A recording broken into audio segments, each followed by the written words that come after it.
Hello out there, conservation friends. I hope you're having a wonderful Saturday, the 8th of February, 2025. I am here in the Meerkat Magic Valley Reserve of the Meerkat Magic Conservation Project. It's author Grant McIlrath, the Meerkat Man, and I'm with the Tsebokolodi Yellow Mongoose group, who are currently feasting yet again on a termite swarm. It's basically an endless termite swarm at the moment.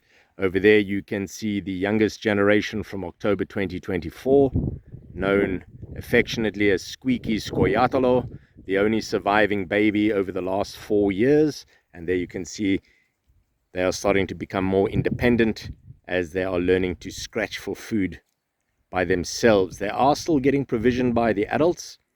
The dominant female just shared a termite with Squeaky a moment ago, and her name is Ghakhulu Cucciolina. You can see their profiles because there are individual videos on each of them on my main social media.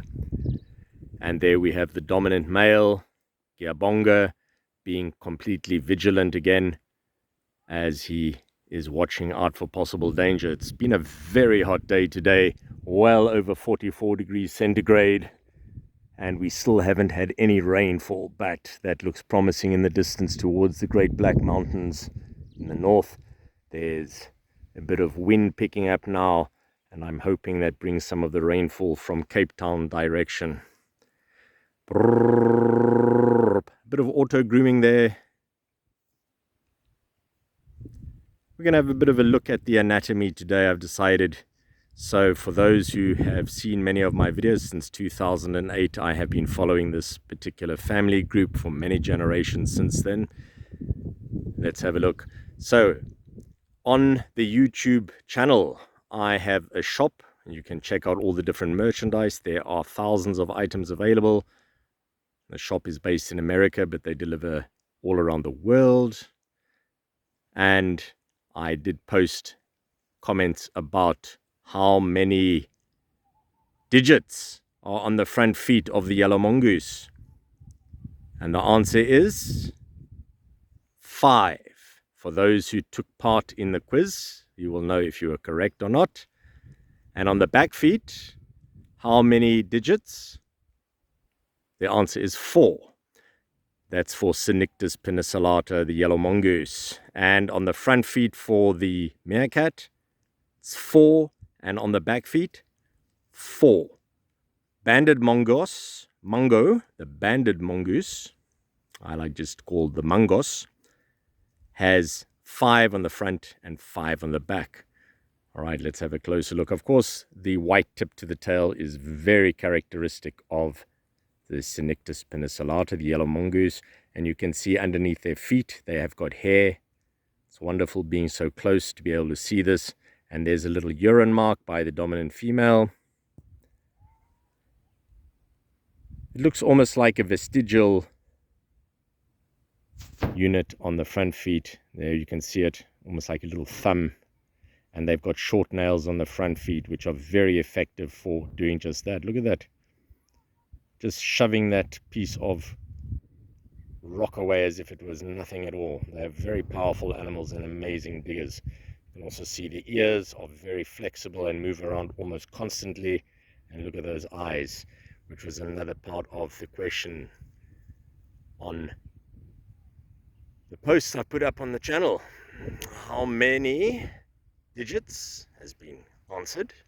So of course, what's going on with the pupil of their eye? The question was, is it horizontally slitted, vertically slitted, or round? And the answer is horizontally slitted, like a goat's pupil.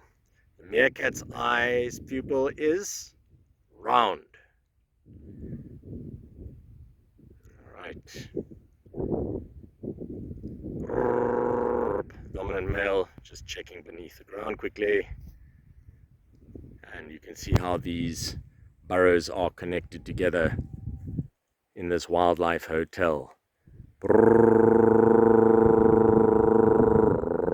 group's at the burrow a bit earlier today. We've still got about 40 minutes to go before sunset. And everybody has eaten well, it seems, except for the youngest. They are almost a furnace of caloric burning, constantly growing and constantly hungry. So while the adults have been drained of most of their food, they are still very efficient foragers and can afford to provide the baby with more food. But now that the baby is becoming more independent, they're also starting to find their own food, as you can see here. Just look at those ears, how they move around as soon as there's any kind of sound in the distance.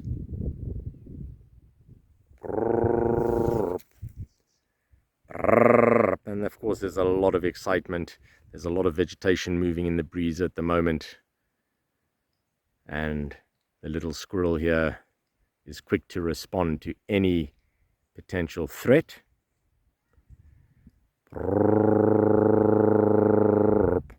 Of course, the yellow mongoose's hair is very, very fine, like fur. So even if they get slightly wet, they can carry on foraging. And that makes them highly adaptable, unlike the meerkats, which are easily chilled to the bone and can get hypothermia if they get wet. And that is why you will seldom find them out for long, even when there are moist succulents about in the morning after rainfall the previous day. If they get wet, they will often just go into the burrow to warm up again, and then only emerge after they have completely dried beneath the ground in their lovely warm burrows. Right, the little squirrel has just gone to check on the mother over there, who's busy grooming herself. They are so well camouflaged in this vegetation.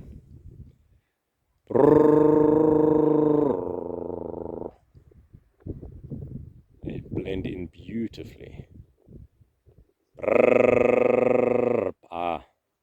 Black-shouldered kite flitting by very rapidly. And the dominant female just glanced up briefly, and that's actually what made me notice there was something there. The black-shouldered kite I've mentioned in many videos because there are a few of them who breed on the reserve, and they're often seen flying past at this time of the day. That's Elanus ceruleus.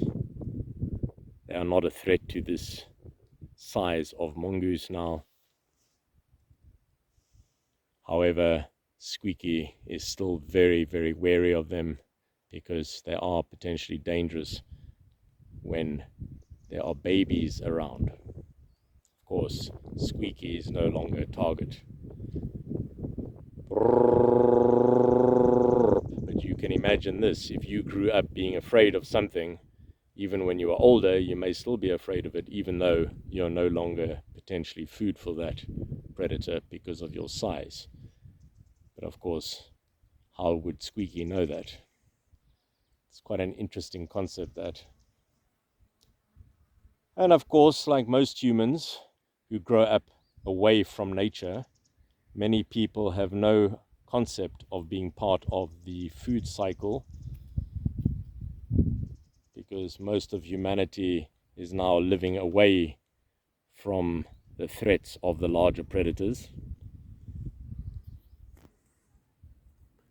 In this area, of course, we have many of the larger predators, so there's a great deal of danger for many of the smaller animals in this area. And just like the meerkats, these mongooses are both predator and prey. And as I've said in my Meerkats book, the meerkats and in fact the yellow mongooses are the hunted hunters. All right, another little urine mark by the dominant female there, and an interesting sniff, greeting, and a bit of playing, and a warning growl, basically leave me alone. As I mentioned in the last episode,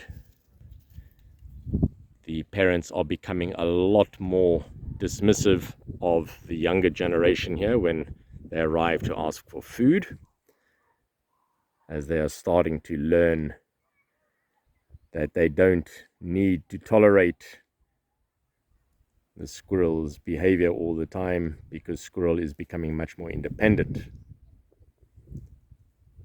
Squirrel is basically a teenager now.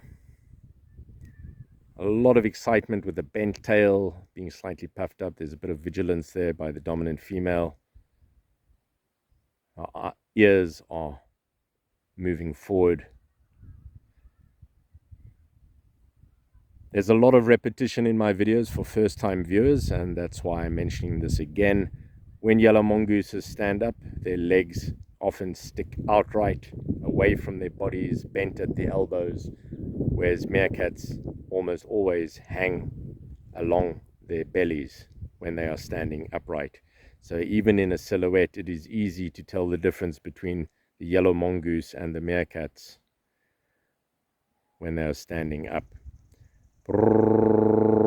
because they're both almost the exact same size. Their morphometrics are incredibly similar. A yellow mongoose, dominant female, weighs probably around 760 grams at the moment, which is very similar to an adult meerkat. They'll go up to just under a kilogram to just over a kilogram when they're pregnant, and an adult of 4 or 5 years could reach 850 grams thereabouts. Of course, this is a huge difference compared to captive meerkats, who are always very much heavier because they have no threats and they only move a few meters perhaps in an entire day, unlike meerkats, which can move many kilometers every day, and of course do not have all the food that they could ever want compared to the captive meerkats. All right, I'm just sitting here very relaxed, as always, just enjoying the mongoose magic moments. And as you can see, they're carrying on now. They've identified me. I'm just the object. And of course, Squeaky is even more relaxed than the last visit I was here, because they are learning more and more about the environment and taking their cues also not only from the adults, but from their own increasing experiences of the world around them. Bit of a sniff marking going on there that the dominant male actually made earlier. That's the dominant female up again. Haven't seen the dominant male for a while since he went below. Bit of an auto groom. The little squirrel is definitely being playful.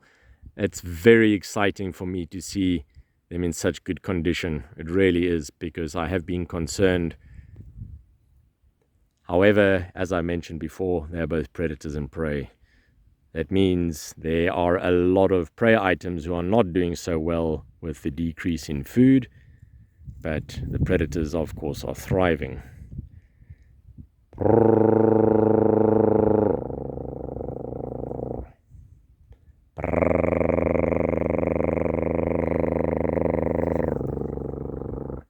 As I've mentioned in past videos, this is a hands-off research project. I'm just the object who's here to observe. I am moving my hands out of the way because I don't want any contact, and I certainly don't want to be bitten, because, of course, just like meerkats do on first contact, they will often reach out and potentially bite because they simply do not know what the objects around them could be. Just like a shark may come up and bump into a scuba diver just to test what they are.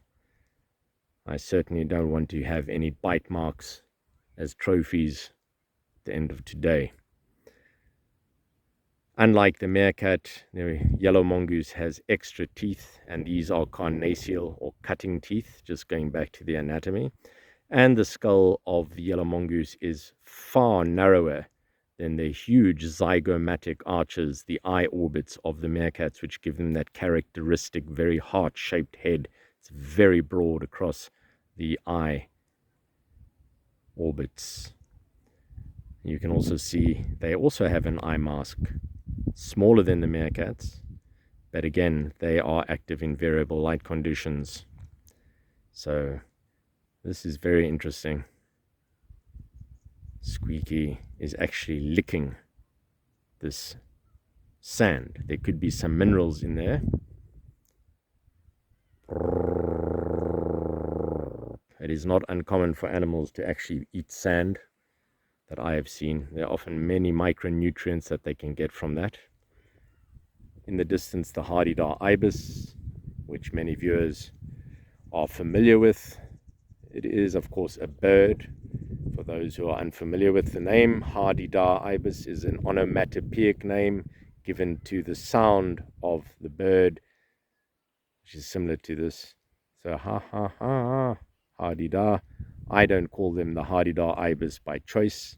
I call them motivation birds because the Afrikaans name for yes, the word for yes is ja, J-A. I call them the yes birds. You heard it here first, everybody. So it's yeah, yeah, yeah, yes, yes, yes. Motivation birds.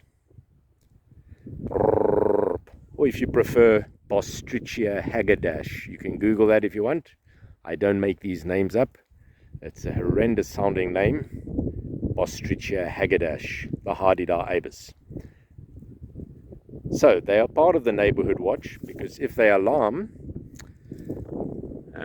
that wind is often something that will trigger an alarm response like that because vegetation moves suddenly. The dominant female is coming up to check what potentially caused the baby to be alarmed. But of course, there isn't any threat. But it's always better to react first, ask questions second. Those who don't react and ignore things are tame, and that is when death will soon follow, unfortunately. So it's not like a zoo where these animals are protected from what is out there. There are many, many dangers out here. There really are a huge number of different species that make this their home. The yellow mongooses are only one of them. Yes, these clouds are definitely spreading over the reserve. I really hope they bring some rainfall. Wherever you're watching this video from, please do drop a mention in the comments where you're from and what's the weather doing at your part of the world at the moment. Are you familiar with the temperatures I've talked about here, dropping down to under freezing and going over 50 degrees centigrade in midsummer sometimes? Right, I'm just checking up there because there's a midden on top of the burrow system. These are communal toilets and there are a number of them around here. I'm not going to try stand up and potentially disturb anyone. I will wait until they have gone to sleep before I change my position. All right, I see the dominant male is up and about again. Can you see him there? Look how well camouflaged he is.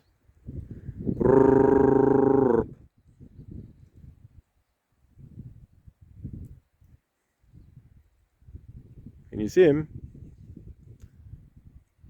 Even when I'm looking directly at them sometimes, it amazes me how well camouflaged they are. Look there.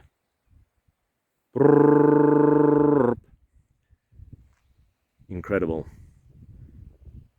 The dominant female. So it is Squeaky Scoiattolo, who is up there at the midden and has now returned. In case you're wondering what this pole is doing here, and the string, this is a deterrent for cattle that come to visit the area occasionally, so that they do not trample the burrow system, because they usually associate wires like this with electric fences on different properties where they are usually staying.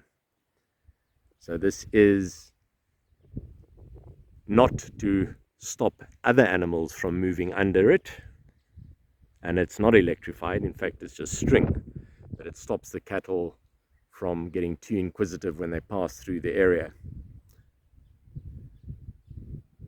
Anybody who has a burrow system on their property, you're very fortunate. Please do consider protecting it. It's a very small area and serves a great many different inhabitants. And of course, these are nature's stormwater gutters, which I discuss in detail. The conservation significance of them cannot be underestimated.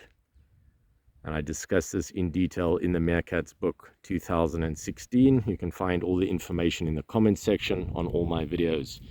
A little grasshopper flew up there suddenly, causing a great deal of excitement and a chase. Incidentally, yellow mongooses are far more agile than meerkats and can easily catch birds and mice and other species which usually escape from meerkats, in my experience over the last few decades watching meerkats and yellow mongooses. Yellow mongooses are also far more sensitive when it comes to their hearing, without a doubt. And that is probably why they are such well-adapted species. The mongooses, they have adapted to all sorts of different habitats around the world. Unfortunately, the meerkat is very limited in its range because it is not very adaptable to the changing environment. And if you're wondering about that, you can find out more about it in my book as well. Looking back at the squirrel, running there, you can see where it gets its namesake with the puffed up tail. I hear, because it's Saturday, way off in the distance. This is probably about 9 kilometers from here. It just gives you an idea how sound can travel in an area like this. Somebody is playing music. It's usually very quiet here without human sounds like that. And that's probably why Squeaky also ran to the burrow. It's just unusual to hear these sounds here. Of course, weekends are oftentimes of great family get-togethers in the local communities around the reserve, dancing and celebrating. And Squeaky will learn to also basically just accept those sounds in the distance as part of the environment that they're growing up in. That's something I'll mention now as well in conservation. Some people think, oh, why do you work in an area that is surrounded by other people? Why don't you go set up a reserve that's basically all protected and pristine, and it's not part of a farm, it doesn't have cattle on it or anything? And my point is, I go to the pioneer areas where I believe they need the most attention and protection, because they can be integrated with existing communities in farming, working together beautifully with existing wildlife, as long as there's an understanding. And there won't be an understanding if nobody actually goes out to create an understanding. So I'm all about conservation through education. I absolutely support this conservation through education philosophy of sharing information and not just putting it into scientific publications. And this is a shout out to all the academics I know in the world. Along with my own scientific publications, not many people who are not scientists end up reading these publications. So to get the information out there, I believe very strongly in conservation. Share it as widely as possible with as many people as possible. And that is, of course, how anybody watching this can help. Please do share the information you find, share the video, visit the different social media sites of mine, and comment. I'd love to hear your feedback and what you think. And if you've got any questions, I will then answer them in future videos. What interests you about meerkats and mongooses? About burrow systems, about the plants. It's an entire ecosystem here that is being protected, not simply one or two species. All right, this is fortunate because that was a little scent mark, very briefly, but those who are now getting familiar with the videos I've done will have noticed that arched tail. That is a scent mark happening right there. I'm doing longer play videos because I've seen people have been interested in seeing not just the short play vertical format videos of 1 to 3 minutes. So like the last one, unfortunately it took 2.5 days almost to upload it, and I had to change the quality from 4 HD all the way down because it was just not loading up on the bandwidth I have on the reserve. So I'll end the stream fairly soon, and we'll keep the stream under half an hour unless something happens suddenly and I decide to continue. And that's what I enjoy about these unedited wildlife documentaries, because I will not be editing this. It will go up as it is.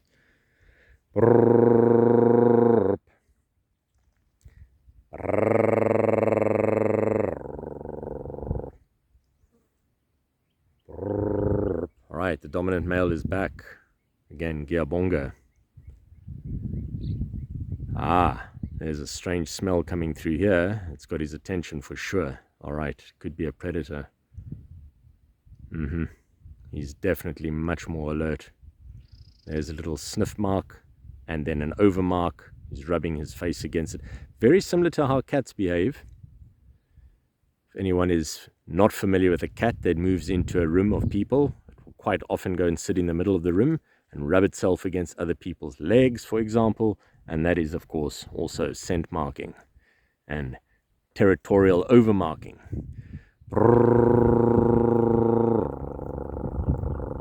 Let's see what else the dominant male is going to do before sunset here.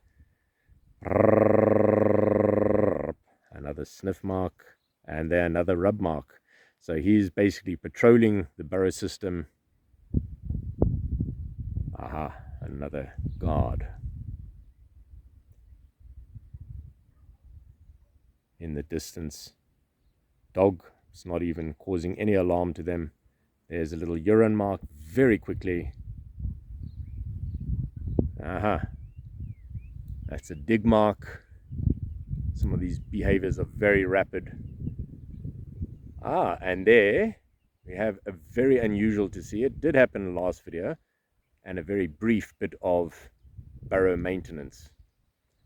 It is so different to the meerkats, who when they get started could spend half an hour or longer digging at a burrow system and forming long lines, which I call relay digging, kicking sand up, and they're incredibly effective diggers. Of course, the Ungulungu meerkats also move through the area, so they will also maintain different burrows. But unlike the meerkats, the yellow mongooses here tend to spend more nights at one burrow, even if they don't have young there. But of course, they're not as many as the meerkats. The meerkats cannot afford to spend a long time at a burrow, and when they have young there, more scent marking there from Giabonga, when they have young there, parasite loads will increase. Ticks and fleas and nematodes, the roundworms and platyhelminthes, the flatworms, which become a real pest. Right, and on that note about parasites, I'm going to end off the video. I hope you have a wonderful rest of the Saturday. Thank you for joining me. Please do like, share, and subscribe, and I will see you next time. Conservation friends, all the best.